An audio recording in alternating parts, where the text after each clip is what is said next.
I have heard Christians say that God never intended us to eat meat, so we shouldn't partake of anything that comes from animals. However, God clearly declared to Noah and his sons in Genesis 9:2-3, "And the fear of you and the dread of you shall be on every beast of the earth, and every bird of the air, on all that move the earth, and on all the fish of the sea. They are given into your hand. Every moving thing that lives shall be food for you. And I have given you all things, even as the green herbs." What does Bible say about eating pork?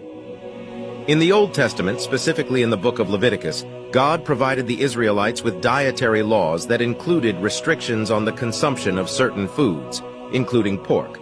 Leviticus 11:7, 8 states, "And the pig, because it parts the hoof and is cloven-footed but does not chew the cud, is unclean to you.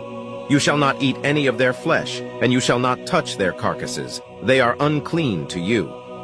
According to these dietary laws, pork was considered unclean and prohibited for consumption by the Israelites. The prohibition was based on specific characteristics of the pig, namely, it does not chew the cud, and its hoof is not completely divided. It's important to note that these dietary laws were given to the Israelites as part of their covenant with God and their unique cultural and religious practices at the time. Christians, particularly those who follow the teachings of Jesus Christ in the New Testament, are not bound by these specific dietary laws.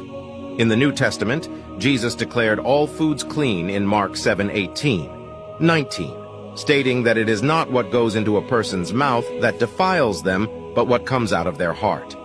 This statement signifies a shift in focus from external rituals and dietary regulations to matters of the heart and moral purity. Therefore, while pork was considered unclean in the context of the Old Testament dietary laws, for Christians, there are no specific restrictions on the consumption of pork.